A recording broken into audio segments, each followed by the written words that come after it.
Nakakaiyak, nakakakilig. Nakakatawa, nakaka-inlove. Dear MOR.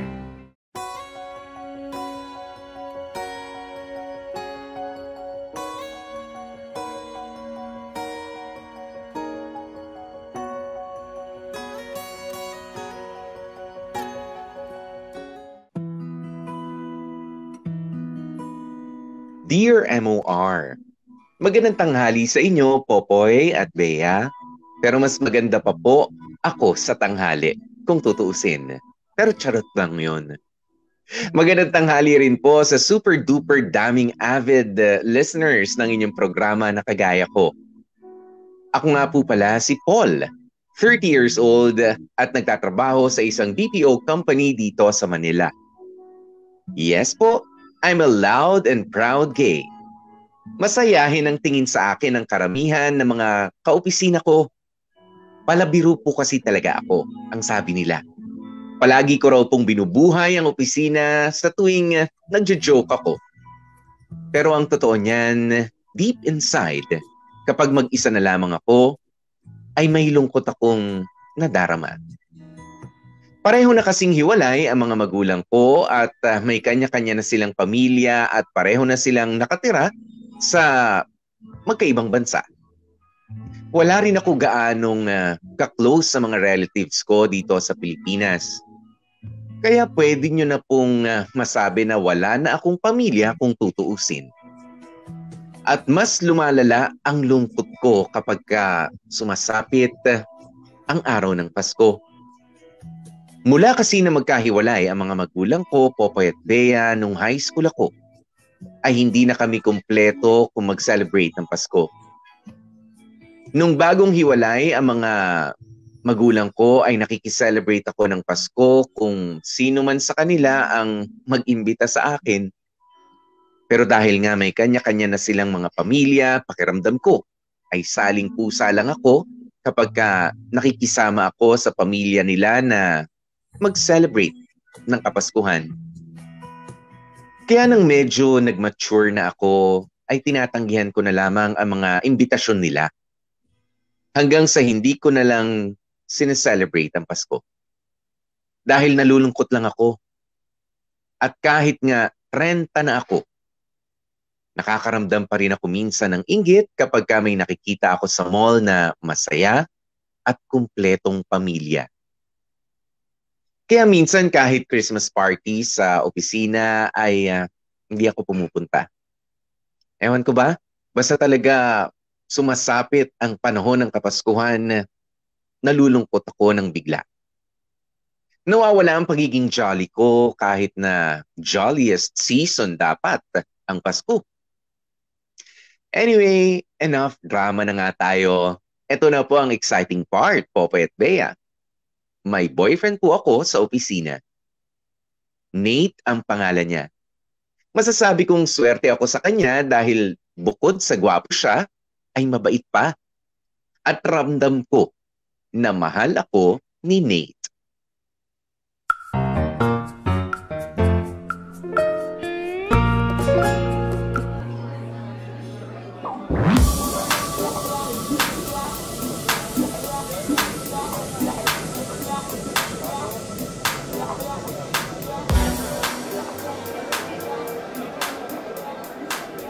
Paul, babe. Nandito ka lang pala. Kanina pa kita hinahanap. Sorry babe, medyo nagtago muna ako sa sulok. Medyo maingay kasi eh. Tsaka ayoko muna makihalubilo sa mga kaopisina natin. Ikaw talaga. Malamang office Christmas party natin ngayon eh. Maingay talaga. So ano, nagsasaya ka ba? Oo Nate, happy ako dito nakaupo ako sa sulok. Ay nako babe, yan ka na naman sa pagiging sarcastic mo. Hindi ako sarcastic babe. Masaya nga ako nandito na ako sa sulok. Sige na, iwan mo na muna ako. Makihalubilo ako doon sa mga office mates natin. Okay lang ako dito, kung magalala. Mamaya na siguro. Kung gusto ng baby ko dito sa sulok, sasamahan ko siya sa sulok. Mga ba, hindi mo naman ako kailangan samahan dito. Go na. Makasaya ka na sa mga office mates natin. Pagod na ako makipag-usap sa kanila. Papahinga muna ako dito. Okay, ikaw ang bahala. Nga pala, thank you babe. Thank you saan? Thank you kasi sumama ka pa rin dito sa office Christmas party natin kahit na ayaw mo. Kahit na napilitan ka lang. Ayos lang naman. Masaya naman kasama kahit papaano office mates natin eh. Masarap naman yung pagkain at may paraffle pa. Pero buti na lang hindi ako pinagsayaw ng boss natin kundi mapaparesign talaga ako. Pero alam mo naman na hindi ko lang talaga trip yung mga kahit anong bagay na konektado sa Pasko. Alam ko naman yun. Pero babe, hindi ka man lang ba natutuwa kapag nakakakita ka ng Christmas lights sa daan? Kapag nakakarinig ka ng mga batang nangangaroling? Kahapon nung nagpunta tayo ng mall, nakita natin si Santa. Nagpa-picture pa nga tayo eh. Ikaw lang nagpa-picture, nahagip lang ako ng camera. Sabi ko kasi siya nagpipicture, wag akong isama. Ganun ba? Kaya pala nakasimangot ka sa picture. Well, alam mo naman, lagi naman ako mag-isa kapag Pasko. Wala akong kapatid. May kanya-kanya ng pamilya yung nanay at tatay ko. Pareho pa silang wala sa Pilipinas. Kaya, alam mo yun, parang ordinaryong araw na lang sa akin ng Pasko. Well, this year, hindi ka na mag-isa ngayong Pasko. Kasama mo na ako. Kaso, uwi ka naman sa probinsya nyo at doon ka magpapasko. Kasi kakauwi lang ng papa mo galing Qatar kaya doon gaganapin ang family reunion ng angka ninyo. Shoot, oo nga pala. Nawala sa isip ko yun ah. Kailan ka nga paluluwas ng Quezon? Bukas ng hapon. Sorry Paul, may iwan pala kita ngayong Pasko. Ano ka ba? Ayos lang yun. Ayos lang ako. Wait, tara, tumayo ka dyan. Bakit saan tayo pupunta? Basta, sumunod ka na lang sa akin. Sige na nga.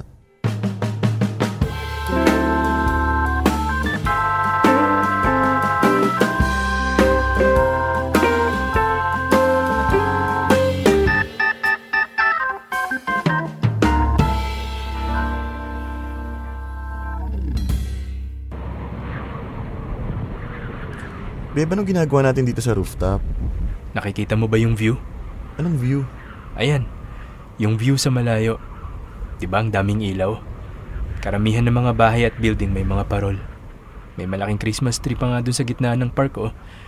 Ang lamig na rin ng simoy ng hangin. Diba ang ganda ng view dito sa rooftop? Well, may point ka. Maganda naman yung view dito. Pero, di mo pa rin ba feel ang Christmas? Keri lang. Ngayon bang hinalikan kita, na-feel mo na ba ang Pasko, babe? Ikaw talaga. Mamimiss kita kapag nasa Quezon ako. Mamimiss din kita.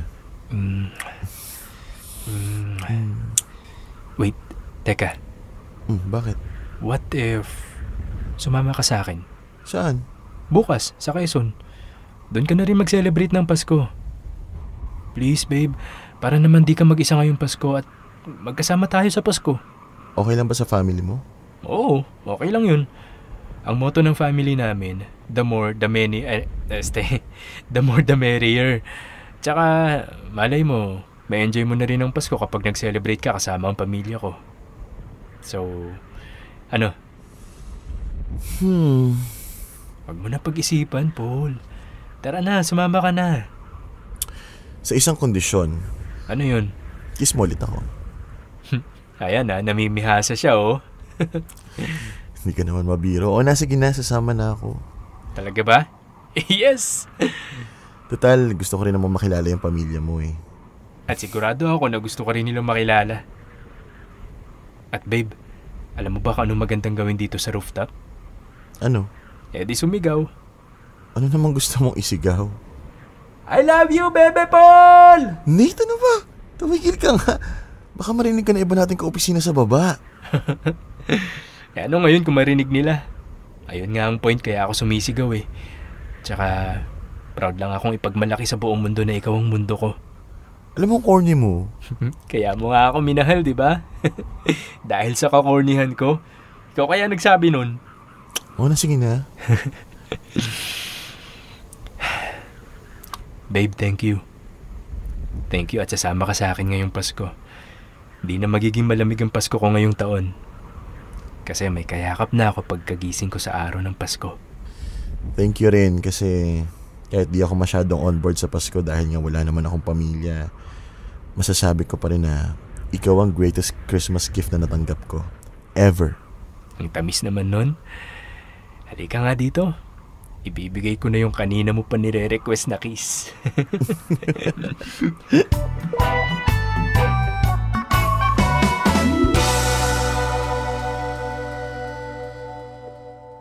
Popoy at Bea, nagkakilala kami ni Nate sa office noong January 2019. Bagong hire siya sa opisina namin that time. Noong una, akala naming lahat sa opisina ay straight itong si Nate. Lalaking lalaki kasi siya kung kumilos. Kaya halos lahat ng mga babaita at mga beks na kagaya ko sa department ay talagang humaling na humaling sa kanya. Noong bagong hire si Nate ay maraming mga babae na nagtangka na pormahan siya. Talagang lantaran kung makipag-flirt sa kanya. Pero ni isa sa mga merlat na yon ay walang umubra. Ako naman, crush ko rin si Nate noon. Pero dahil akala ko nga ay straight siya, kinimkim ko na lang ang pagkakakrush ko sa kanya. Alam ko kasi na wala namang pag-asa na magkagusto rin siya sa akin. Ang ginawa ko lang noon ay kinaibigan ko si Nate. Tinulungan siya sa trabaho niya kapag busy siya dahil pareho naman kami ng trabaho. At bandang April ng 2019 habang sabay kaming nagla-lunch ay biglang inamin sa akin ni Nate na bakla rin pala siya katulad ko. Naloka ako noon. Sira ba ang gaydar ko at di ko man lang naamoy itong si Nate? Pero ang mas kinawindang ko ay nang inamin niya na gusto niya raw ako. Naloka ako ng bonggam-bongga noon, Popoy at Bea. Pero syempre, pakipot muna ako. Kasi baka mamaya ginugood time lang naman ako ni Nate. So ang sabi ko sa kanya, ligawan niya na muna ako. Aba, kahit bakla ako, may karapatan din akong mag-feeling prinsesa, di ba? So ayun na nga. Niligawan niya ako. At 1 month after niyang manligaw, ay sinagot ko na nga siya. At mula nang naging kami, doon naging mas out o lantad si Nate sa office namin. Minsan nga siya pa ang mas malambing sa aming dalawa na mas lalong kinainggit ng mga babae at ng iba pa mga beks sa office. Bandang August 2019 ay lumipat na ako sa condo unit na inuupahan niya para pareho kaming makatipid sa renta at syempre para mas madalas na kaming magkasama. Pero ayun na nga. Iniimbitahan niya ako na sumama sa probinsya nila para sa family reunion nila sa Pasko. Noong una, hindi ako on board na sumama kasi nasanay na ako na hindi ako nagsiselebrate ng Christmas. Pero dahil sa pamimilit ni Nate, ay sumama na rin ako. Naisip ko, ito na rin yung chance para makilala ko ang mga magulang niya at ang buo niyang angkan.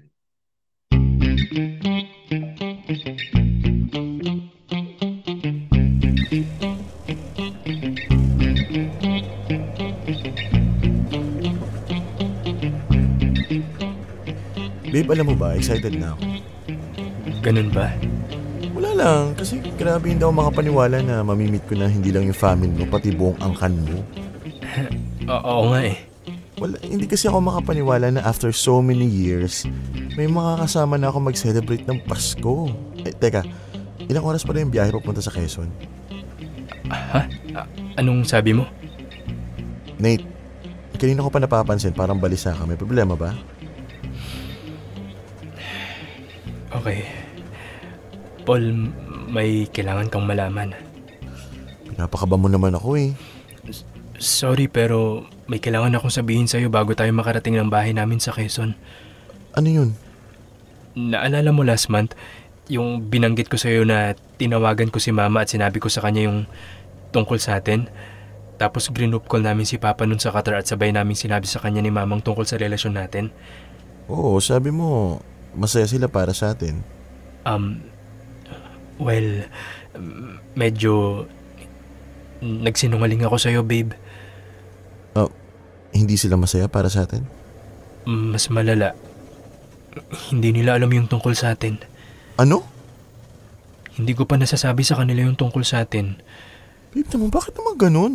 Babe, sorry na. That time naman talaga bala ko sabihin kay mama yung tungkol sa atin. Kaso, inunahan niya ako sa balita na uuwi daw ngayong Paskong papa ko. Kaya ayun, hindi ko na nasabi sa kanya. Sa kanila. Okay, gets. Pero bakit mo pa rin ako inimbitahan na sumama sa'yo sa Quezon? Kasi kagabi, medyo na-carried away ako nung pinagmasdan natin yung Christmas view sa rooftop. Tapos ayoko naman mag-isa ka ngayong Pasko.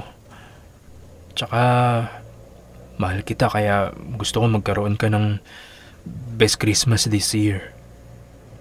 Well, nagsisimula na nga maging best Christmas to para sa akin eh. Babe, sorry na. Okay lang, naiintindihan kita.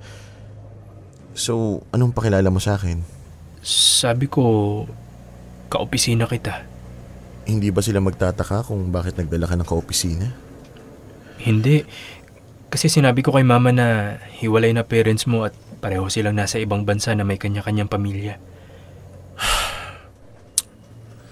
Okay, fine. Sige. Salamat sa pag-intindi, babe. Thank you talaga.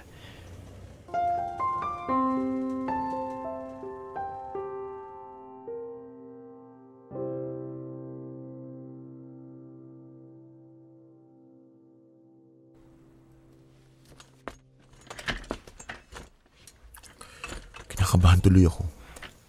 Babe, huwag kang kabahan, okay? Di nangangain ng tao ang pamilya ko. Tsaka, be yourself lang. Okay, just be myself. Pero, yun nga, huwag mong sasabihin yung tungkol sa atin. At huwag mong babanggitin na... Na bakla ako? Oo, pero huwag kang magsisinungaling, okay? Ano? Teka, naguguluhan ako. Shh, nandiyan na si mama. Palapitan siya sa atin. Hi mama. Hi, Nate. Ikaw talagang uniko iho ko. Parang mas pumogi ka ngayon na. Mama talaga, oh. Nga pala, ma, si Paul.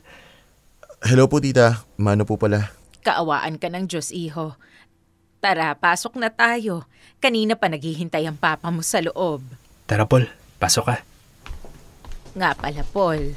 Welcome na welcome ka rito sa bahay, ha? Huwag kang mahihiya. Salamat po, tita. Ikaw na ba yan, Nate?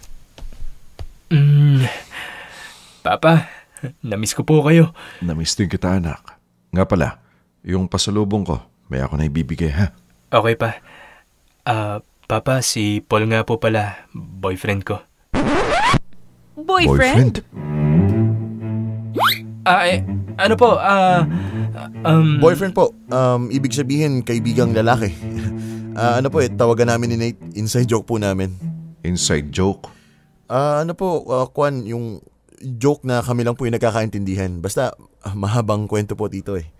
Pero hindi kayo mag-boyfriend? Hindi po. Dapat lang. Dahil hindi bakla ang anak ko. Siya lang ang anak naming lalaki at siya ang magpapatuloy ng apelyido naming Severa. Mano po pala, tito? Paul po pala. Office mate ni Nate. Kawaan ka ng Diyos. Nabanggit pala ni Nate yung sitwasyon ng pamilya mo. I'm so sorry to know that. Ayos lang po yun. Sanay na po ako mag-isa tuwing Pasko. Hayaan mo. Kami ang magiging pamilya mo ngayong Pasko, Paul. Salamat po, tita. Teka, bakit ba mag-isa ka palagi kapag Pasko? Wala ka bang girlfriend? Papa, masyadong personal yung tanong nyo kay Paul. Parang hindi naman, anak. Tsaka gusto ko lang kilalanin tong kaopisina mo. So ano, iho? May girlfriend ka na ba na naiwan sa Maynila? Wala po. Kaya nga po ako nandito eh. Kung ganun, single ka? Ganun na nga po. Ayun, tamang-tama. Sa Pasko, pupunta rin dito yung mga pinsan ni Nate. Kaya anak, ipakilala mo tong si Paul sa mga pinsan mo, ha? Tama. At malay mo, Paul, kapag may napusuan ka sa isa sa mga pamangkin ko, maging tunay ka ng parte ng pamilya namin. Mama, Papa, pwedeng maiwan muna namin kayo ni Paul. Magpapahinga muna kami. Medyo napagod kami sa biyahe eh. Ay, oo nga pala. Nate, anak, niready ko na yung kwarto mo. Talaga ba, ma? The best ka talaga. Tara, Paul. Dito yung daan sa kwarto ko. Okay.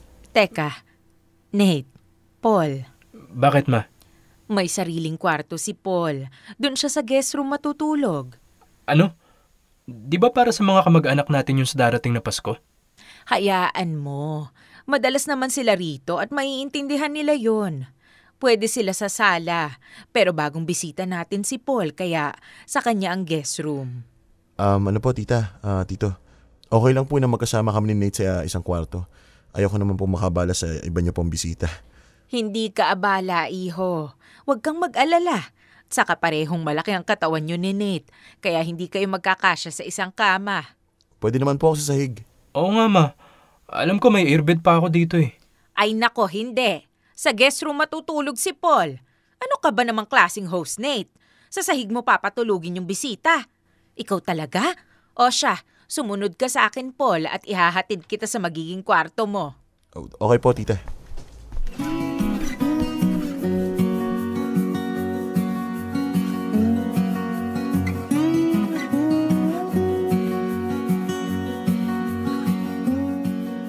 Popoy at Bea, doon ko na-realize kung bakit parang straight kung kumilos si Nate noon. Tagu pala siya sa mga magulang niya. At pakiramdam ko, tagu din siya sa buong angkan nila. Mabait ang tatay ni Nate, pero pakiramdam ko na may pagka-stricto ito. At isa pa, pakiramdam ko na pressure si Nate na itago ang tunay niyang sexualidad dahil sa nag-iisa siyang anak na lalaki at inaasahan ng tatay niya na siya ang magpapatuloy ng apelyido nila. Medyo makalumang pag-iisip yon para sa akin pero wala naman akong magagawa kung ganoon mag-isip ang tatay ni Nate. Kaya kahit na mahirap, Popoy at Bea, kailangang bawas-bawasan namin ni Nate ang paglalambing sa isa't isa habang nasa pamamahay kami ng pamilya niya. At isa pa, naisip ko, ilang araw lang naman kami dito sa bahay ng mga magulang niya. At alam kong miss din ni Nate ang mga magulang niya at ayokong maramdaman niya na medyo hindi ako komportable na kailangan naming magtago muna.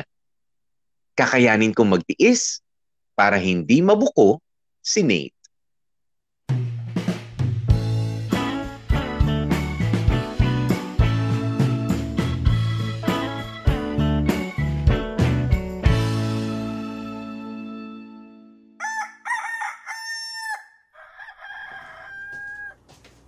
Babe, nandito ka lang pala. Shh! Bakit?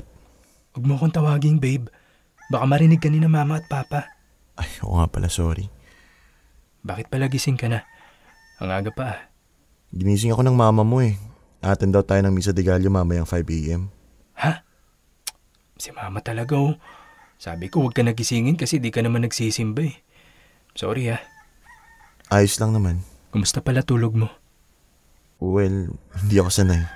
Hindi ka sanay dahil namamahay ka? Hindi ako sanay na hindi kita katabi. Sorry na, Paul.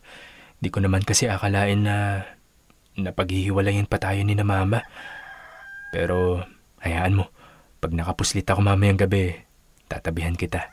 Promise yan ha? Promise. Kaya huwag ka na magtampo. Gusto mo, kiss kita? Sure ka? Baka may makakita sa atin. Para namang walang tao eh. Tsaka mabilis na kiss lang. Sige. Nate, anak, gising ka na pala. Bilisan mo nang maligo at baka malate. Teka, anong ginagawa niyo dyan ni Paul? At bakit magkalapit ang mga mukha niyo? Ha? Ano ma? Kasi napuwing si Paul eh. Opo tita, napuwing po ako. Ganun ba? Nako, sorry Paul ha. Medyo maalikabok pa nga yung guest room kasi hindi ko masyadong nalinis kahapon. Kaya kasiguro napuwing. Ganun po ba? Ayos lang po yun. Teka, ano yung sinasabi mo ma? Ayun, nga pala, bilisan ninyo at baka mawalan tayo ng upuan sa simbahan. Kaya maligo kayo ni Paul at magbihis. Sige ma. Sabay na kami maliligo ni Paul para mas mabilis. Anong ibig mong sabihing sabay maliligo? Sabay maliligo kasi dalawa naman yung CR natin dito sa bahay, di ba? Oo nga pala no. Pero ginagamit ng papa mo yung isang CR. Pero paunahin mo na lang munang maligo si Paul. Ano? Hindi pwede, matagal maligo si Paul eh. Kaya nga minsan nalilate kami sa pagpasok sa office eh. Ba't alam mong matagal maligo si Paul? Roommates kasi kami. Roommates kayo, kamo? Oo. Kailan pa? At saka di ba, isa lang ang kwarto ng unit mo sa Maynila nung dumalaw ako sa'yo nung isang taon. Magkasama kayo sa iisang kwarto. Hindi po, tita. Ano kasi, yung kalahati ng sala niya, ginawa naming kwarto ko. Mahal kasi po yung upa ngayon, kaya ayun, naisip na lang namin na magsama ni Nate para makatipid. Ganun ba? Nakakapagtaka lang. Pero okay. Basta dapat 4:30 pareho na kayong nakaligo at nakabihis. Opo, tita. Okay, ma. Ilang beses na tayong muntikan ng mahuli ni Mama. Nate, alam mo sa totoo lang nahihirapan ako sa pagtatago natin to. Kailan mo ba sasabihin sa kanila na bakla ka, na tayo na? Sorry na, Paul. Pero pangako, nag-iipon lang talaga ako ng lakas ng loob. Pero sa reunion, sasabihin ko na talaga sa kanila yung tungkol sa atin. Talaga ba? Promise yan.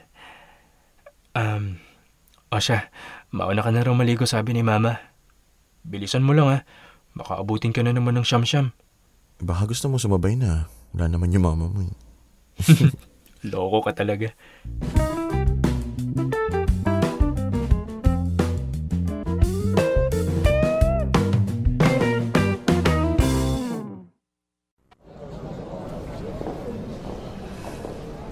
Ay, sa wakas, tapos din ang misa.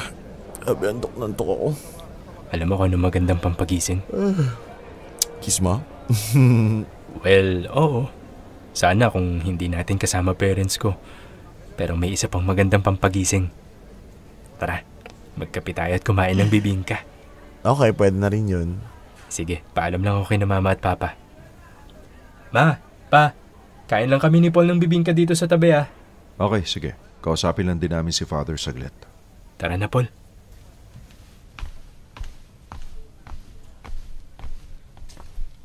In fairness, ang ganda dito sa hometown mo dito sa Quezon. Probinsyang-probinsya ang dating. Kaya nga mas ramdam ko ang Pasko dito kaysa sa Manila, eh. Gusto mo, next year, isama ulit kita dito? Kasi next year, legal na tayo sa pamilya mo kasi sasabihin mo na sa kanila yung tungkol sa atin this year. Correct ka dyan. Paul ang pangalan ko, hindi John. Sino si John? May iba ka lalaki, no?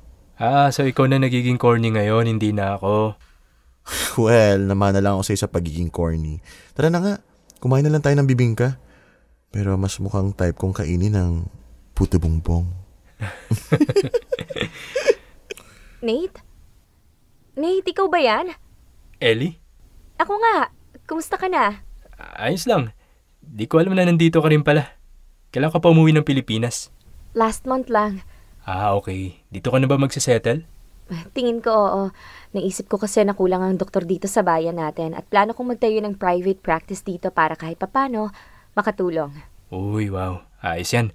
Nga pala, Ellie, si Paul. Kaopisina ko. Hi, nice to meet you, Paul. Nice to meet you too.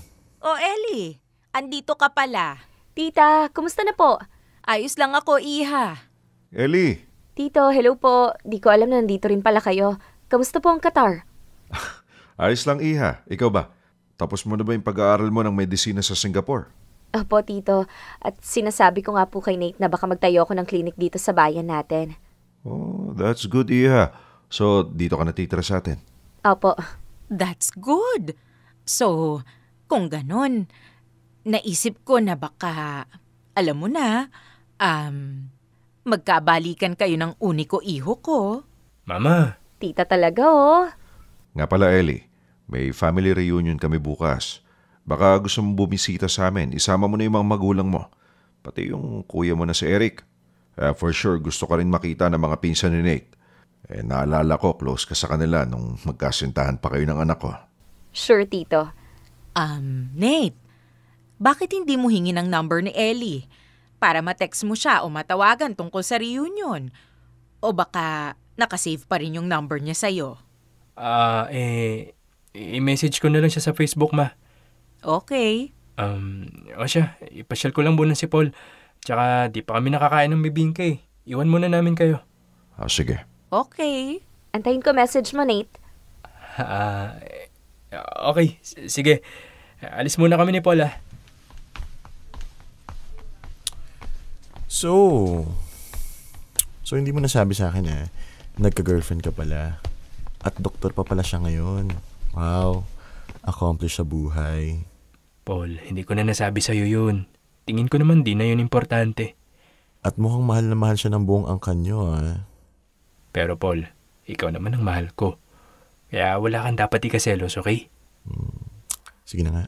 Isa pa, once na inamin ko na sa pamilya kong tungkol sa atin, palagay ko, mamahalin ka rin nila. Magtiwala ka lang sa akin. Opo, tiwala naman ako sa'yo O siya, maghanap na nga tayo ng makakainan natin.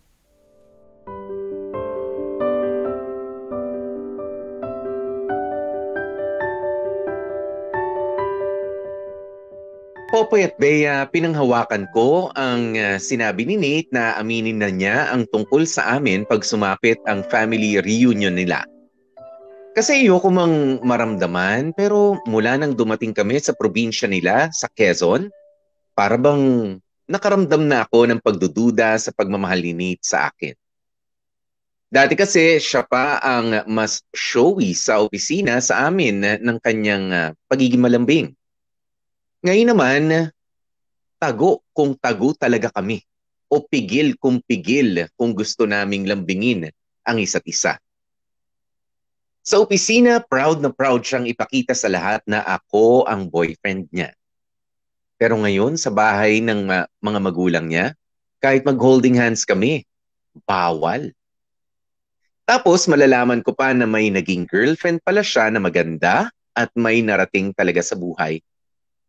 At habang tinitingnan ko yung ex-girlfriend niyang si Ellie na nakikipag-usap kay Nate, pakiramdam ko ay may pagtingin ito kay Nate hanggang nung mga oras na yon. At nakaramdam nga ako ng selos. Kasi natatakot ako na baka muling mahulog ang loob ni Nate kay Ellie. Popoy at Bea, confident naman akong maganda ako Pero anong laban ko sa tunay na babae, di ba? Dear M.O.R. Ang mga kwento ng puso mo. Dear M.O.R. Christmas gift.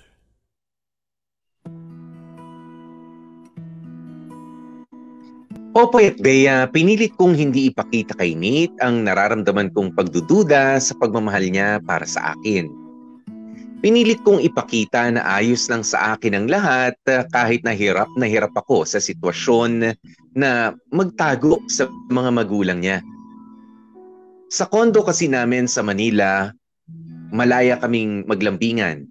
Pero dito, panakaw kung maglambingan kami. At aaminin ko, nakakatigang ang walang sex. At isa pa, dahil sa pagpipilit naming pagtatago ni Nate, pakiramdam ko tuloy ay para bang nanlalamig na siya sa akin. Pero sabi ko baka nasa isip ko lang yon.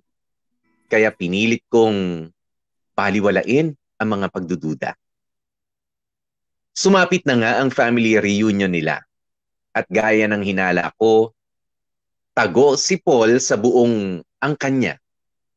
Pero kahit pa nga ganoon, masasabi kong mababait naman ang mga kamag-anak ni Paul o ni Nate. Nakasundo ko naman ang ilan sa mga pinsan niya. At excited na ako na ipagtapat na rin ni Nate ang tungkol nga sa amin. Pero may mga di inaasahang mga bisita rin pala sa family reunion na yun.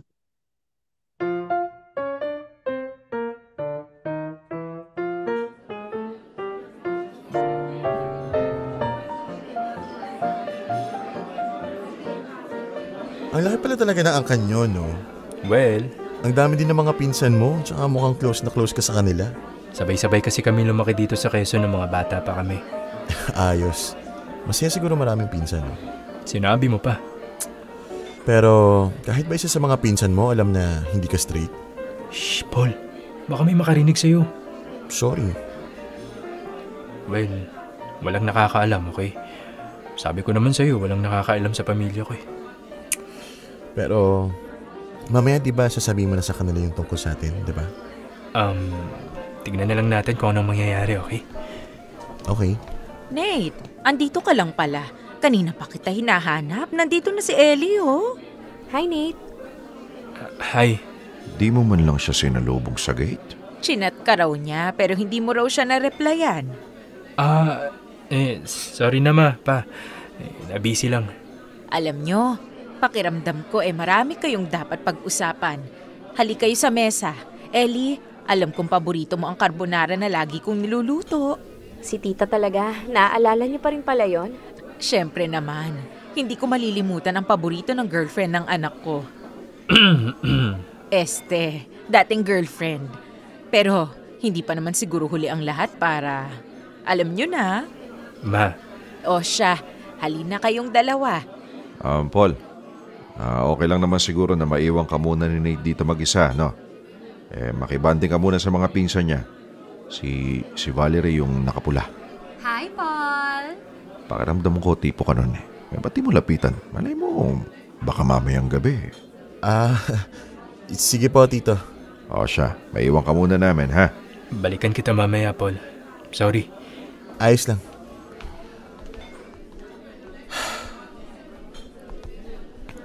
Hello, Hi, Eric nga pala. Paul. Office mate ni Nate.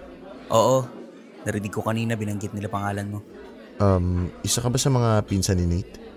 Ako? Pinsan ni Nate? Nagpapatawa ka ba? Magkamukha ba kami? Pasensya na pero Kaya kita nilapitan kasi mukhang popormahan ka ni Valerie. Kaso, pakiramdam ko di mo rin siya type. So, inunahan ko na siyang lapitan ka. dapat ba akong magpasalamat sa'yo? Ikaw bahala. Well, thank you. Tala mo, sa totoo lang, nakaka-relate ako sa'yo. Nakaka-relate? Anong ibig mong sabihin? Well, kung di ako nagkakamali bukod sa'yo, ako lang ang nakakaalam sa lahat ng mga tao na nandito na bakla si Nate. At hindi ka lang basta kaopisina niya lang. Tama ba ako? Nagkakamali ka, pre. Ano bang pinagsasabi mo? Paul, huwag kang matakot. Relax ka lang. Hindi ko naman pagsasabi sa iba. Kung ano man yung ina-assume mo, yung iniisip mo tungkol sa amin ni Nate, nagkakamali ka, okay? Hanggang ngayon pa rin pala, hindi pa rin kayang umamin ni Nate, no? Tinatago niya pa rin yung mga nagiging karelasyon niya. Kaya ng ginawa niyang pagtatago sa relasyon namin. Ano? Well, base sa gulat mo, I guess, kahit pala sa'yo tinago ako ni Nate. Ex ka rin ni Nate? Di ko naman siya masisisi.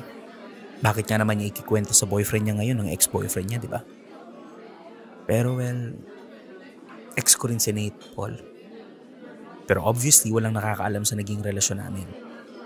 Dahil hindi niya maamin sa pamilya niya ang totoong siya. Akala ko nagbago na siya. Naging mas matapang na siya ngayon.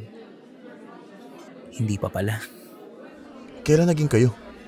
College kami pareho nung nagsimula yung relasyon namin. Dahil pareho kami nag-aaral sa Manila, lantad sa mga kaklase namin yung relasyon namin dalawa. Pero isang araw, bumisita si Valerie, yung isa sa mga pinsan niya sa Manila. Tapos nakitext, doon niya nabasa yung mga love quotes na dinitext ko kay Nate. Kaya kinumpronta ni Valerie si Nate, ano daw yung ibig sabihin nun. Siyempre, kinaila ni Nate yung tungkol sa amin. Sabi lang ni Nate na ako raw ang bakla at pinupormahan ko daw siya. At after nun, ayun, alam na ng lahat dito sa bayan namin na bakla ako at nakatikim pa ako ng pang-asar. Sorry. After matapos ng relasyon namin, kinausap ako ng kapatid kong si Ellie. Ilakad ko raw siya kay Nate. Matagal na raw kasing crush ni Ellie si Nate. Hindi ko naman kayang sabihin sa kapatid ko kung ano talaga si Nate. Kaya sige, kahit masakit tinulungan ko si Ellie na mapalapit kay Nate. At nagustuhan ni Nate si Ellie? Pinilit niyang magustuhan si Ellie. Hindi naman mahirap magustuhan kapatid ko. Mabait siya at saka matalino. Tumagal din ng 1 taon ng relasyon nila. Akala ko nga talaga nagbago na si Nate. At talaga nagugustuhan na rin niya yung kapatid ko, pero hindi niya pa rin kayang pigilan yung tunay na nararamdaman ng puso niya. Kahit anong pagtatago niya. At gustong gusto si Ellie ng pamilya ni Nate. Sinabi mo pa. Minsan naisip ko, paano kung inamin ni Nate yung tungkol sa amin? Magiging masaya rin kaya yung pamilya niya para sa amin? Tinatanong ko rin niya sa sarili ko . At kaya nasabi ko nakaka-relate ako sa'yo. Kasi alam mo mahirap. Mahirap ang mahal ng taong hindi ka kaya ipagmalaki. Hindi ka kaya ipakilala sa pamilya niya bilang boyfriend niya. Hindi kayang ipagsigawan sa mundo na mahal ka niya. Hindi kayang ipakita sa iba ang tunay niyang pagkatao. Kasi natatakot pa siya. Pero naiintindihan ko naman siya. Sinabi ko rin yan noon. Na naiintindihan ko siya. Pero darating ka sa punto na mapapagod kang umintindi. Pero kahit na ganun, hindi ko sinukuhan si Nate. Siya yung sumuko sa amin nung tinanggi niya sa lahat yung relasyon namin. Paul, sorry, natagalan akong balikan ka. Si Mama kasi... Eric? Nandito ka pala? Nate. Tingin ko, nagkakilala na kayong dalawa.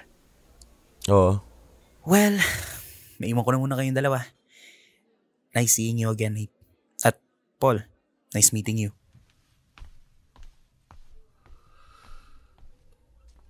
Naging boyfriend mo rin pala si Eric, no? Hindi mo nakwento yun sa akin. Hindi ko na nakwento sa'yo yun kasi tingin ko hindi naman importante. At sinabi niya rin sa akin na tinago mo rin siya sa pamilya mo. Paul, please, pwede ba? Huwag na natin pag-usapan si Eric. At oo, tinago ko rin siya sa pamilya ko noon. Pero hindi ko na yung gagawin sa atin. Di ba sabi ko sa'yo, sasabihin ko na sa mga magulang ko ang tungkol sa atin pagkatapos ng family reunion. Di ba? Nate, hirap na ako magtago. Alam mo yung madalas nga tayo magkasama at magkalapit pero parang ang layo-layo mo pa rin sa akin. Ako rin naman nahihirapan. Hindi mo lang alam kung gaano kahirap na pigilan ng sarili ko na halikan ka kapag magkasama tayo sa harap ng mga magulang ko. Pero please, konting tiis na lang, babe. Okay? Okay, sige. I love you. I love you too.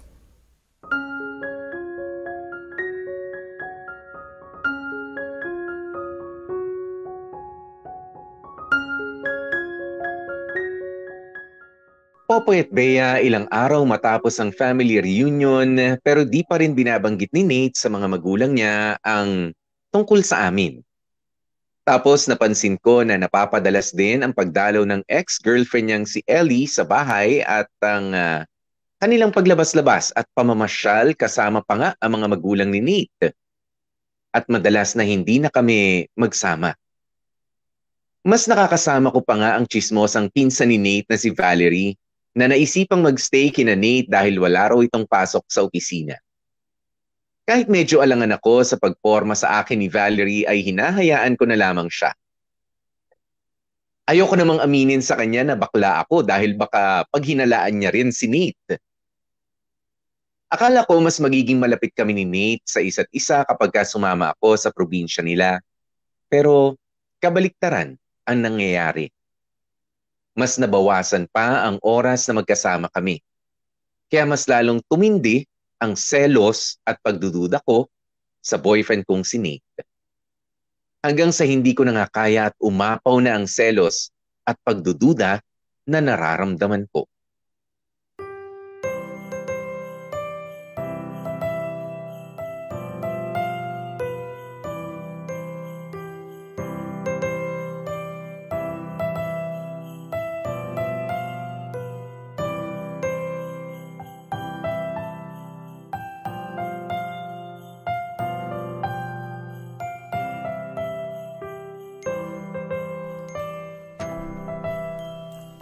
Paul, ayos ka lang ba? Kanina ka patahimik ah. May problema ba? Nate, hindi ko na kaya. Anong hindi mo na kaya? Natapos na ang family reunion nyo pero hindi mo pa rin sinasabi sa mga magulang mo tungkol sa atin. Sorry.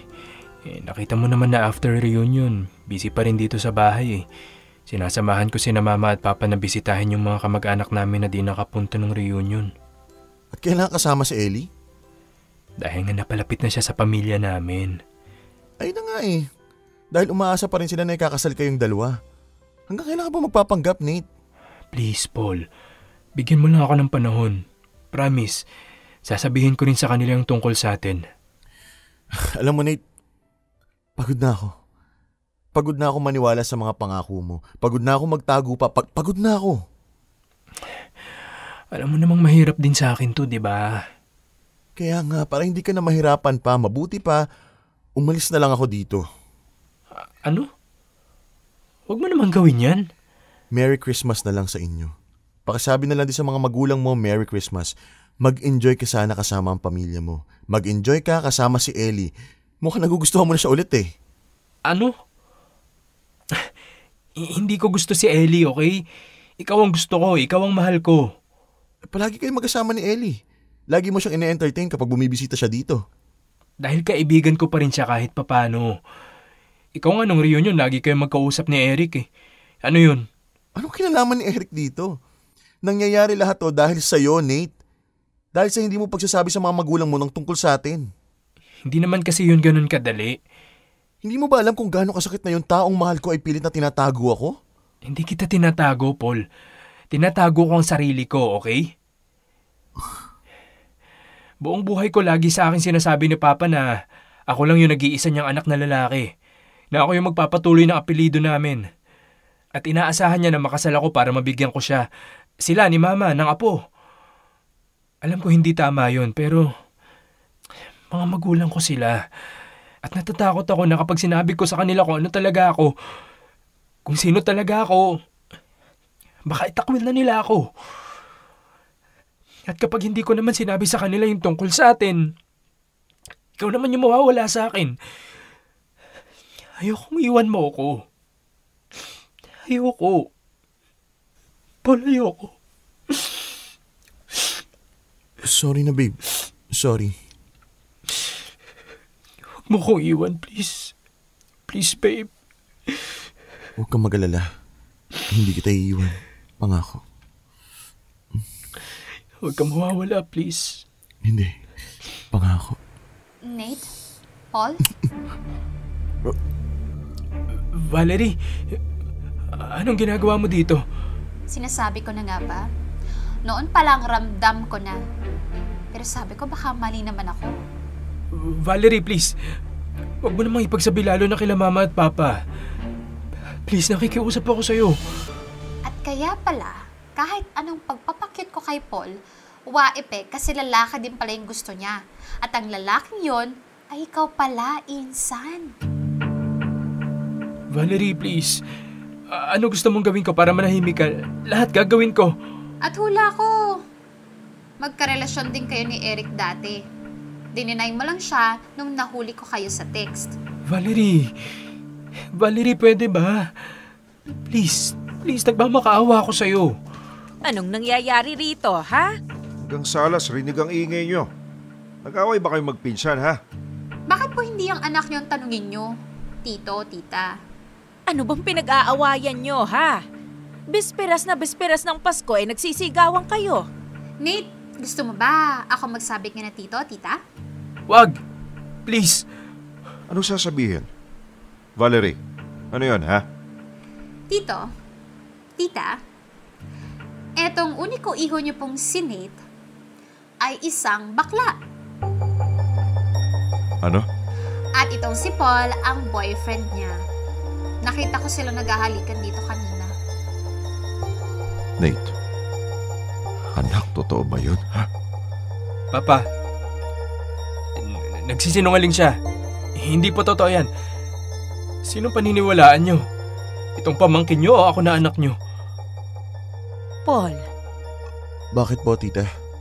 ano ang totoo, ha? Totoo ba yung sinabi nitong si Valerie na nakita niya kayong naghahalikan ni Nate? Totoo po yun, tita. Ano? At opo, hindi lang po ako basta kaopisina ni Nate. Boyfriend niya po ako. Paul, please, tama na. Pero mukhang hindi naman po handang sabihin sa inyo ng anak niyo yung tungkol sa amin. Kaya mas mabuti na lang siguro kung umalis na lang ako rito. Paul, hindi. Please, huwag kang umalis. Wala kang mapupuntahan. Magno-Noche Buena pa naman. Please, dito ka na lang. Alam kong galit ka pero huwag mo naman pairalin yung emosyon mo. Sanay na akong walang napupuntahan, Nate. Merry Christmas na lang po sa inyo.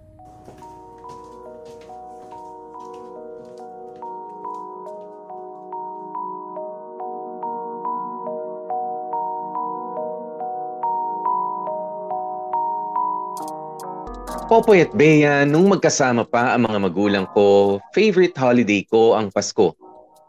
Tuwing season ng Pasko, sabay naming dinedecorate ang bahay namin at ang Christmas tree. Ako pa nga naglalagay ng star sa tuktok ng Christmas tree namin noon. Lagi din kami nagsisimbang gabi. Tradisyon din namin noon na manood ng mga MMFF movies tuwing December 25. Kaya nang maghiwalay ang mga magulang ko, kinalimutan ko na rin ang pagse-celebrate ng Pasko. Dahil palagay ko, ay wala nang point na i-celebrate pa ang Pasko kung wala ka namang pamilyang kasama. Para kasing kapag ka sineselebrate ko ang Pasko, mas naalala ko lang na hindi na kami buo. Yung pamilya namin ay hiwa-hiwalay na. Kaya akala ko na kapag sinamahan ko si Nate na i-celebrate ang Kapaskuhan kasama ang pamilya niya, sa probinsya ay mag-iiba ang lahat. Na baka muli kong mahalin ang Pasko.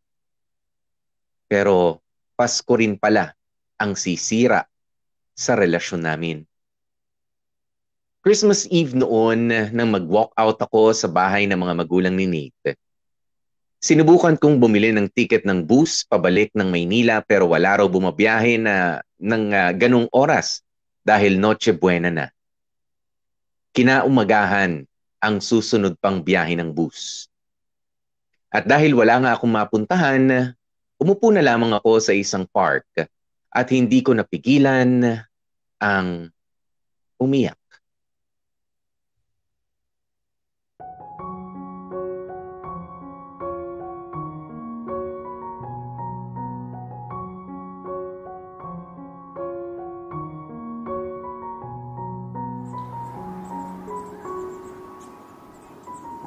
Pwede ba kitang masamahan mo po dyan?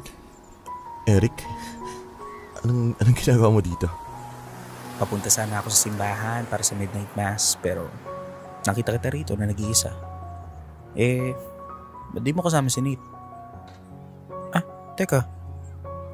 Umiyak ka ba? Hindi Ako pa niloko mo. Come on, handa ako makinig. Okay. Break na kami ni Nate. Ano? Paano? Kung kailan magpapasko? Nahuli kami ng pinsan niyang si Valerie na naghahalikan. What? Bakit laging yung chismosang pinsan niya yun yung nakakahuli sa kanya? Sinumbong niya kami sa mga magulang niya. Eric, pagkakataon na niya sana para aminin sa kanila yung tungkol sa amin pero hanggang sa huli, dininay niya pa rin ako. Doon ko na-realize na siguro nga hindi niya pala ako ganun kamahal para hindi sabihin sa mga magulang niya tungkol sa amin. Paul, walang kinalaman sa'yo o sa pagmamahal niya para sa'yo ang hindi papag-amin ni Nate sa mga magulang niya. Anong wala? Meron, Eric. Okay. Naaalala mo ba yung panahon na sinabi mo sa mga magulang mo na bakla ka? Anong sinabi nila sa'yo? Anong reaksyon nila? Well, sa totoo lang, wala silang ganong pake. May kanya-kanya na silang mga pamilya ngayon. Pero tanggap nila ako, sabi nila. Mabuti at tanggap ka ng mga magulang mo. Pero alam mo, ako? Nung sinabi ko sa mga magulang ko na bakla ako, pinalayas ako ng tatay ko ng bahay. At 3 taon niya akong di kinausap. Grabe pala nangyari sa'yo. Ang pinupunto ko lang, iba-iba tayo ng kwento ng paglantad. Ikaw natanggap ka ng magulang mo. Ako itinakwil ng tatay ko. Pero ang pagkakatulad lang ng kwento natin ng pag-amin ay yung kaba. Yung kaba na nararamdaman natin bago tayo umamin sa mga magulang natin. Nakakatakot kasi di mo alam kung ano yung magiging reaksyon nila. Pero, kailangan mo maging handa. Kailangan mo maging handa sa magiging reaksyon nila. Hindi pa man handa si Nate ngayon, hindi ibig sabihin hindi na siya magiging handa na umamin. Pero hindi ibig sabihin na di ka niya mahal. Pero hindi ko alam kung hanggang kailan ako maghihintay sa kanya. At ayoko magpatuloy sa relasyon sa taong hindi pa handa na ipagmalaki ako sa pamilya niya. Naiintindihan ko.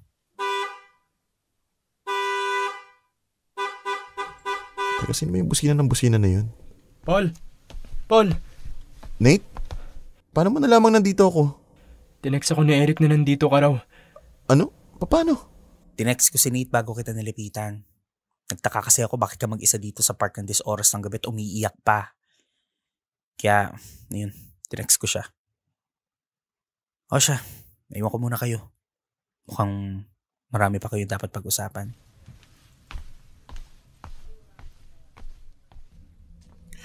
Nate, gusto ko nang bumalik sa Manila. Alam ko pero please, pakinggan mo muna ako. Paul, mahal kita. Sobra kitang mahal. Alam mo yan. At alam ko ang sama akong boyfriend dahil tinago ko sa mga magulang ko yung tungkol sa atin. At di ko na mababalik yung oras para baguhin pa yung pagkakamali ko sa'yo. Pero pangako babawi ako sa'yo. Habang buhay akong babawi sa'yo. At di na kita sasaktan ng ganito ulit. Pero please bigyan mo ulit ako ng chance. Ikaw ang gusto kong makasama habang buhay. Please. Paano yung mga magulang mo, pamilya mo? Hindi na mahalaga ano man yung iisipin nila. Ikaw lang yung mahalaga sa akin. At alam kong corny man to pakinggan sa pandinig mo pero ikaw lang sapat na. Please huwag ka nang umalis. Gusto kita makapili ngayong Pasko. Paul. Ika nga dito nung mayakap kita. Di ba sabi ko sa'yo noon, ikaw ang greatest gift ko ngayong Pasko. At ang tanga ko lang kung pakawalan pa kita. Thank you, Paul. Thank you for giving me a chance. Nga pala, pinapabalik ka ng mga magulang ko. Bakit daw? Gusto nila tayong makausap pagkatapos nating pumunta sa simbahan. Simbahan? Pakakasalan mo ako kagad? Ang bilis naman. Baliw. Midnight mass kasi, di ba? Tara na. Kanina pa nila tayo hinihintay sa simbahan.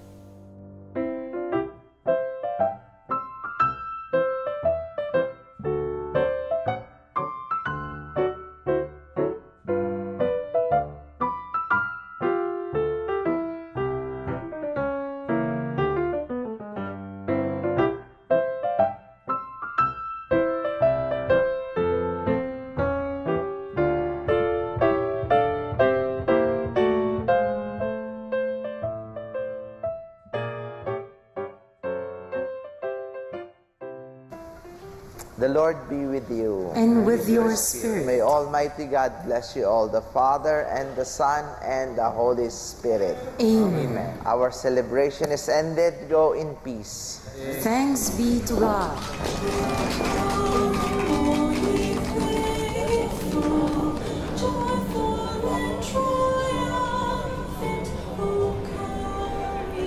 Merry Christmas po, Tito, Tita. Merry Christmas din, iho. Paul, iyo. Yes po, Tito. Sinabi na sa amin ni Nate ang lahat. Yung tungkol sa inyo. At gusto lang namin mag-sorry. Sa'yo. Kay Nate. Alam namin na hindi maganda ang naging reaksyon namin kanina nang malaman namin ang tungkol sa inyo. Ayos lang po yun. Ayos lang, Papa. Pero sana, maintindihan nyo kami. Dahil naninibago pa kaming pareho. Naiintindihan ko, Ma.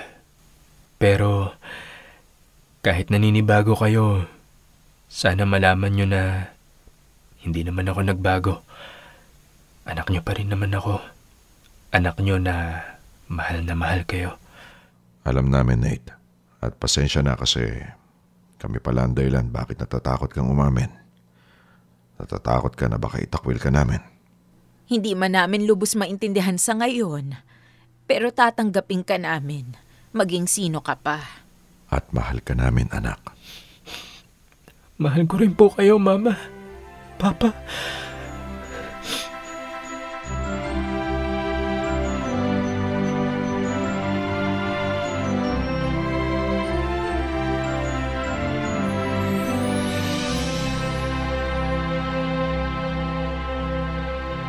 Popoy at Bea, gaya ng pangako ng mga magulang ni Nate, sinubukan nga nilang unawain ang sexualidad ng anak nila. At unti-unti rin nilang tinanggap ang relasyon namin. May mga pagkakataon pa rin na minsan medyo ilang pa sila eh.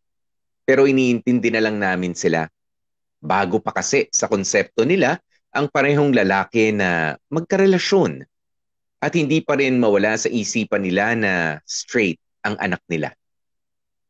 Dahan-dahan at unti-unti ay alam kong mauunawaan at matatanggap din kami ng mga magulang ni Nate ng buong buo. December 2019 na yata ang isa sa pinakamasayang Pasko na naranasan ko sa buong buhay ko dahil ayun ang unang Pasko na nag-celebrate kami ng boyfriend ko. Hindi man naging maganda ang simula, ay naging maayos naman sa huli. Mula nga ng Paskong yun ay mas tumibay pa ang relasyon namin ni Nate. At mula din noon ay mas naging open pa siya sa mga magulang niya at mas malapit pa sila sa isa't isa. At dahil nga nagluwag na sa restrictions ang gobyerno this year, December 2022, ay muli kaming luluwas ni Nate sa Quezon para mag-celebrate ulit ng Pasko kasama ang mga magulang niya.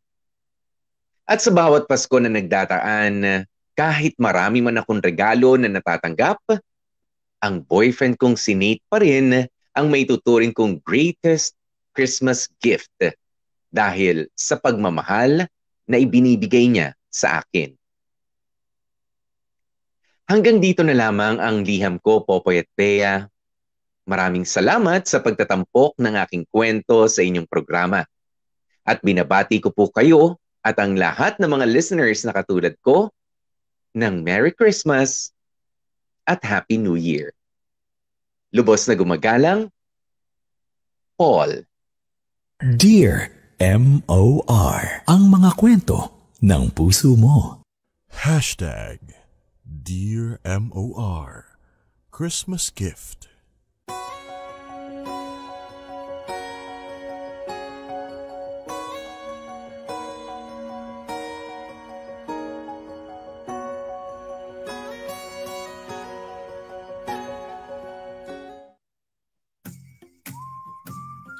Mga kapamilya, oras na natin 24 minutes makalipas ang alas 2 ng hapon.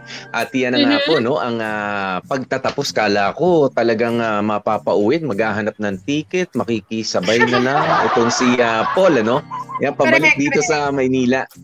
Alam mo, Popoy, feeling ko ang daming dumaan sa mga ganyang sitwasyones.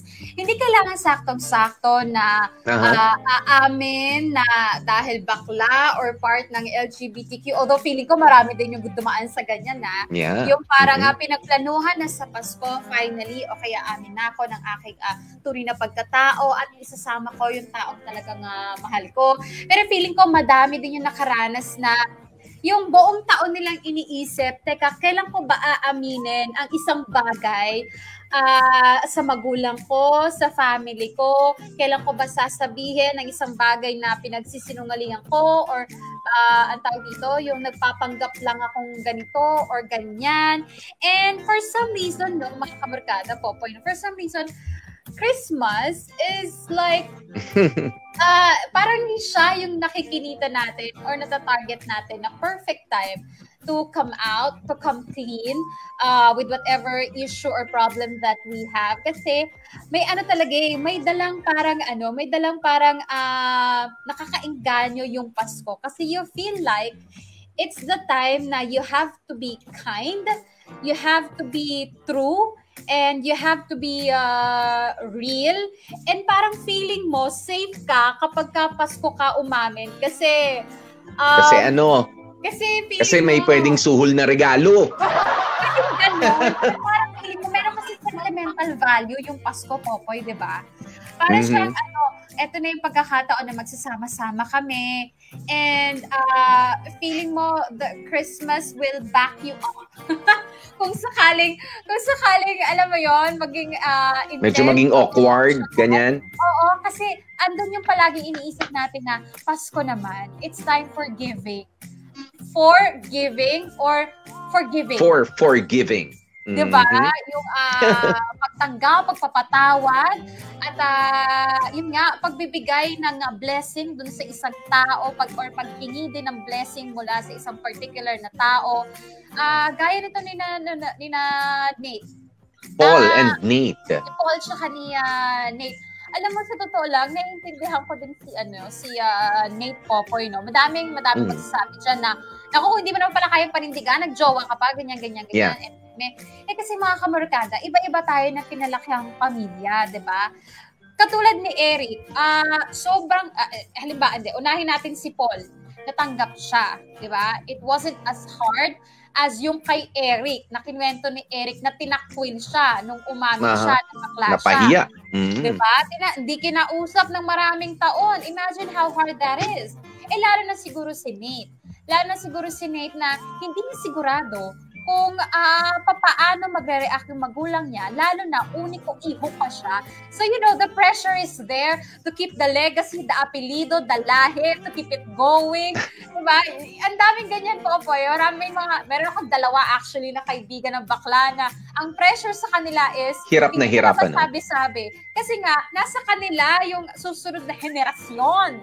Diba? Nasa kanila yung parang ipagpatuloy ang apelido at ang lahi at ang negosyo. Ano yun patong-patong yun.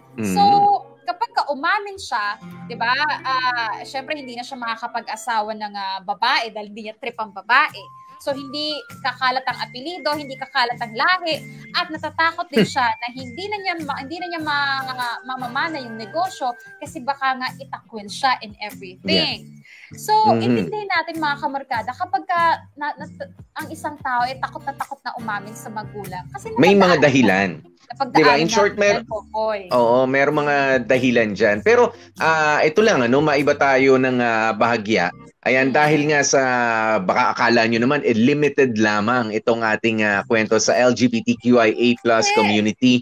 Ayan, pero hindi, ang issue rin dito is yung kaya ka bang panindigan ng yung mahal. Hetero, anong tawag mo rito, yung gender ninyo magkaiba o parehas lang. Yun it really matters na maiharap ka sa pamilya, masarap sa pakiramdam yun, Bea. Diba? At kapag ka nga yung mahal mo ay hindi ka maiharap, tila may karapatan ka talaga magduda. Yeah. Oo, tama din yun. Kaya mapababae ka, mapalalaki ka, issue rin yan dito sa atin. Yung iba kasi parang ayaw pa kasi ni mami, ayaw pa kasi ni daddy, o kasi for some other reasons, di ba? Gusto nila taga dito rin sa province namin, o may gusto silang iba for me. Ayan, pero kailangan talaga sa mga magmamahal, kailangan talaga ay malakas ang loob. Oo, malakas ang loob at yung paninindigan yung relasyon. Pero maganda naman actually para sa akin yung naging proseso. Balanse naman actually, Popoy. Hindi kasi lahat katulad ni Paul na naging maluwag ang magulang at hindi rin lahat na katulad ng kay Nate na alam mo yun, sasama talaga ang loob ng bongga-bongga. Pero nakita mo naman syempre yung di ba? Nag-effort naman si Nate, dinalangan niya si Paul dun sa family, di ba? It's just so happy na iba siguro talaga yung pakiramdam. I mean, pag malayo ka sa parents mo, parang ang lakas ng loob mo, di ba? Okay, ready na ako, sasabihin ko na yung ganito, ganyan. Pero pag nandun ka, nakaharap mo na, ay, doon na papasok yung mga ngatag ka, kakabahan ka, alam mo yun, hindi ka makahanap ng perfect timing at hindi rin kasi nakatulong na ang daming tsuwariwap sa paligid. Boy, pero hindi sa isang punto nakatulong para mapabilis ang pag-amin ni Pinsang Valerie. Kung hindi nahuli at hindi sila nag-aaway ni Nate. Alam mo, that's a blessing in disguise. I would consider it a blessing in disguise. Yung pagkakahuli sa kanila ni Valerie. Imagine, Bea, kung hindi nangyari yon, nagtampuhan yung dalawa, baka nga talaga naghintay ng bus itong si Paul. Baka hindi pa siya napaamin. Alam mo, could be, pero ako, it could be a blessing in disguise kasi na-push ng bonggang-bongga. But it was so unfair kasi the moment was stolen from Paul and Nate. It could have been parang buong buhay ni Nate, pinaghandaan niya to. Tapos, ninakaw lang ni Valerie. Papanchina itong Valerie. I don't think so. Feeling ko yun ang role niya, Bea. Yun ang Bakit? Sige, Bea. Ano bang, anong klase ng pag-amin ang ine-expect mo kung hindi na huli ni Valerie yung dalawa? Popoy, kasi ako, nilalagay ko yung sarili ko dun sa posisyon ni Nate, nakakasama ng loob. Kasi the pag-amin of sexuality, that's mine. That's not for you. That's not yours to decide kung kailan sasabihin, kung paano sasabihin. Sayang naman yung, alam mo yon, yung paghahanda. I mean, okay, ang nangyari... Anong paghahanda? Uy, ang dami niyang pinaghandaan, ha? Ang dami niyang pinaghandaan kay Eric, kay Ellie. Medyo naguguluhan ako, ha? Sinwerte lang na napaaga, di ba? Na napaaga, na-push ng ganon. Pero para sa akin, mas okay pa rin na kay Nate sana nanggaling. At hindi yung dahil nahuli lang at wala sa hulog. You can say, you can agree with Valerie na tama lang yung nangyari, blessing in disguise. Sige, go push. But for me, pag-amin ng sexuality is something very special, very intimate, very personal, at nakaka-offend pa rin. Kahit na napaaga, sige, nakatulong, napaaga, hindi pa rin maganda yung ginawa ni Valerie. Pangunahan. Kaya huwag yung gagawin yan, mga kamorkada. Huwag naman pangunahan. Huwag yung gagawin yan. Bakit alam mo, nahuli nyo, nakita nyo na bakla, ganyan, whatever, 10 ang jowa, whatever, isusumbong nyo na, isisiwanan. Ay, iba namang usapan, Bea, yung 10 jowa. Iba naman yun. Yun, pwede mo nang pangunahan yan. Pwede mo nang isumbong. Pero yung pag-amin nga sa sexuality natin, o sa sexual preference, we have to respect the person's timing, the person's decision. Hayaan nyo sa bibig niya manggaling ang Hindi kasi pwede yung pinapasabi po ng anak ninyo na siya po ay ganito, nagkakagusto rin sa kapwa niya lalaki o nagkakagusto rin sa kapwa niya babae. Hindi. Iba kapag yung tao mismo ang nagsabi nung totoo niya nararamdaman sa kinaukulan, sa magulang niya, sa kapatid niya, kung sino man. Diba? Na they think they owe it to. Tsaka alam mo, Popoy, ang ganda sanang usapan yun between the parents and the anak na si Nate.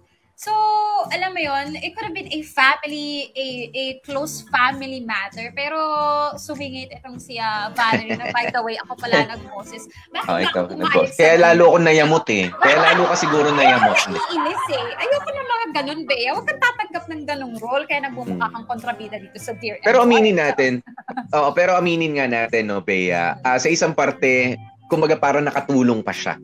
Dahil itong si Nate ay merong record na mangangako, gusto niyang aminin sa mga magulang niya pero hindi natutuloy. 'Di ba? Kay Eric, 'di ba? Itinanggi niya si Eric, ipinagkanulo niya si Eric, hindi ko kilala, hindi ko alam 'yan. Baka bading 'yan si Eric.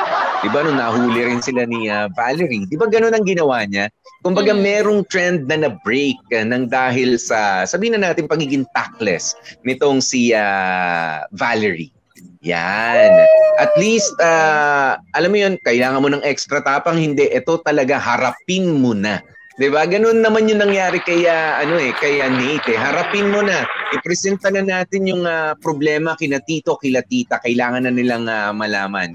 Bahala ka na o amin ka o ano. Pero, diba, I mean, nagkagulatan, but the bottom line is, naamin niya pa rin. Naamin niya. At ngayon nga, ay magse-celebrate na sila. 2019, nung nangyari. 2019, 20, 21, 20, ay bongga. Ilang taon na silang tanggap ng pamilya ni Nate. Kaya, alam mo, Popoy, isa rin sa angulo na pwede na sana nating silipin din dito is the kind of relationship the parents have with the child. Yes. Kasi, usually, generally, palaging takot yung anak sa magulang. At ako, Popoy, ang goal ko talaga, ang gusto ko sana talagang parents na tayo, di ba? Gusto ko talagang i-work on is ayokong magkaroon kami ng relationship na anak ko kung saan kinatatakutan niya ako. Kasi ang daming ganyan. Yung, kunwari, may nangyari ng hindi maganda pero hindi sasabihin sa magulang kasi natatakot mapagalitan, natatakot matakwil, yung mga ganyan-ganyan. Instead of them thinking na, naku, kailangan ko sabihin sa parents to kasi sila lang yung makakatulong sa akin, they will protect me, ganyan-ganyan. alam mo yun ang sanang i-work on ng mga parents ngayong generation na to. Wag sana tayong maging parents na kinatatakutan. Pero yung parents na pinagkakatiwalaan. Kasi more than anyone, nung Junanakay natin. Diba, Popoy? Yeah, that's true, Bea, no? At isa nga yan sa siguro style na rin of parenting na sinisimulan ko kahit pa noon. Sinisimulan namin ni Mrs. Popoy sa mga bata. 'Di ba? Ako talaga yung magulang na kasi merong mga magulang na suplado, 'di ba? O kaya magulang ako, anak lang kita. Yung mga ganun ng treatment sa loob ng bahay, yung parang hindi ko makausap si daddy, hindi ko makausap si mommy, no. Siguro sa amin yun yung sinasanay ko, ano bang problema, halika rito, mag-usap tayo. Ganun ako sa anak kong binatilyo na ngayon, sa dalagita ko, 'di ba? Kahit dun sa bunso ko, on the same level ang namin. Pero syempre, sabi ko, huwag kalilimutan yung respeto. 'Di ba? Although para tayo nag-uusap na parang magpaparkada minsan, 'di ba? Pero talagang susungal-ngaling kita. Ano nga po ulit 'yon? Sabi ko, ano po? Hindi, minsan nagiging masyado ng komportable. Parang may tinanong ako, kunyari, nak pa, nalagyan na ba yung tubig? Ano po? Ay, opo, nalagyan na po ng tubig. Alam mo yung gano'n na lang. Ay, sorry po. Sorry, di.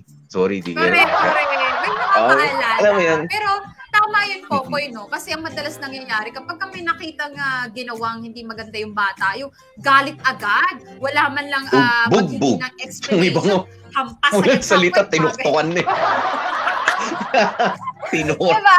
Oo. Kawawa. Kaya, tama yun, yung sinabi mo na kapag kunwari, may hindi magandang ginawa, alika, usap nga tayo. Paki-explain mo na.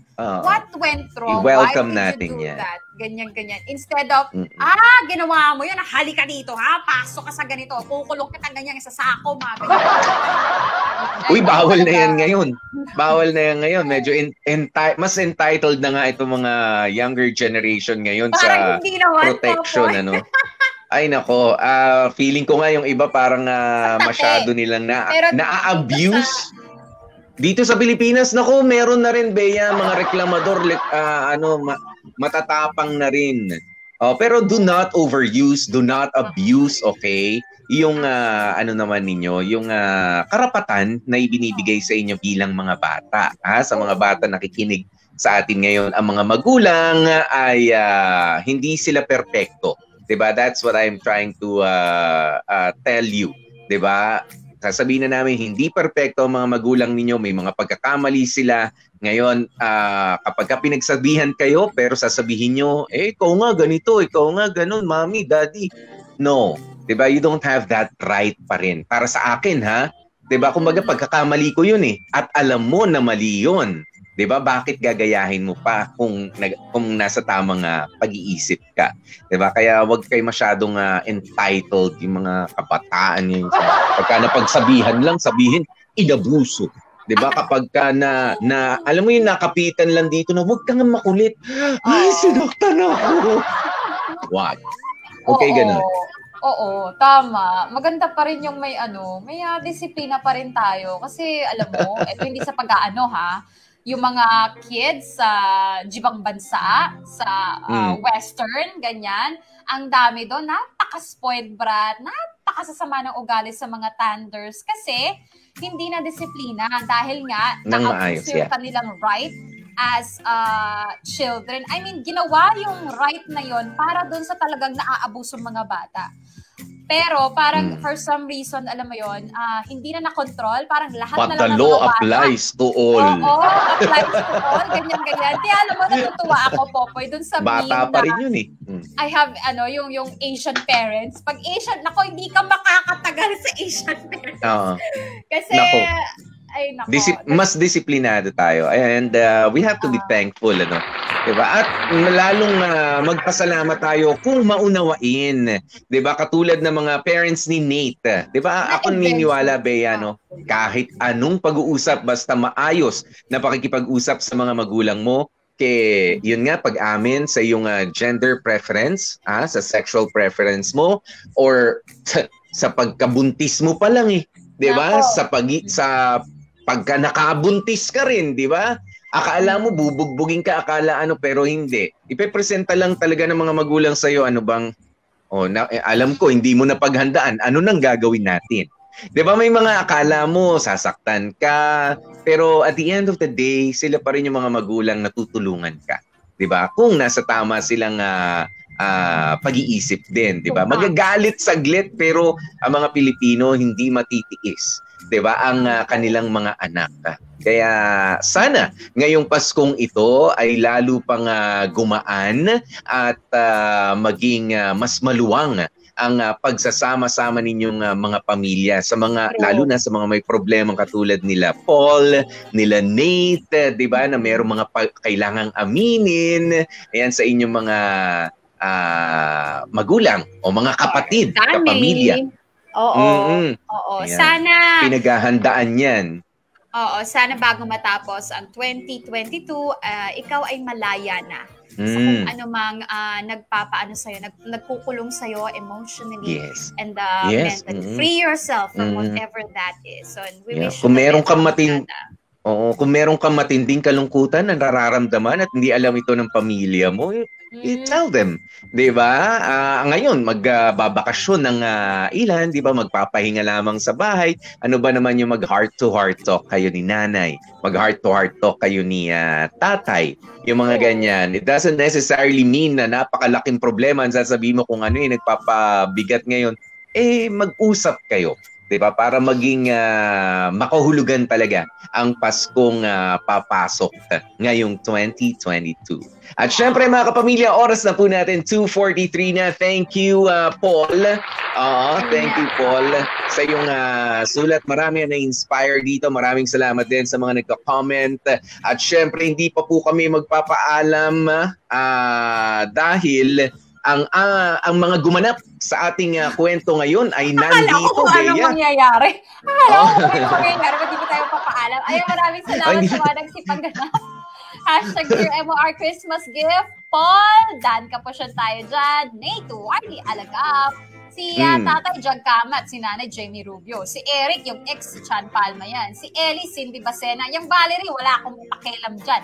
Yung nagsulat po nito, si Michael Elefante. Thank you so much, Michael Elefante. At ang nag-edit, syempre, Joko Loco tayo dyan. Yeah. Uy, congratulations kay Joko Loco. Merong may pinitas na award no?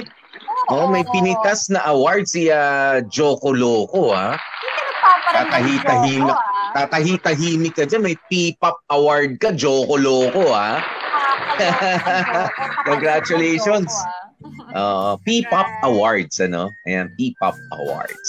Ayan, thank you. Congratulations, Joko Loco. Ayan, at syempre, hindi pa ulit tayo magpapaalam, Bea. Itutuloy na natin yung kwento natin for tomorrow dahil alam mo naman, Bea, I have so much energy today.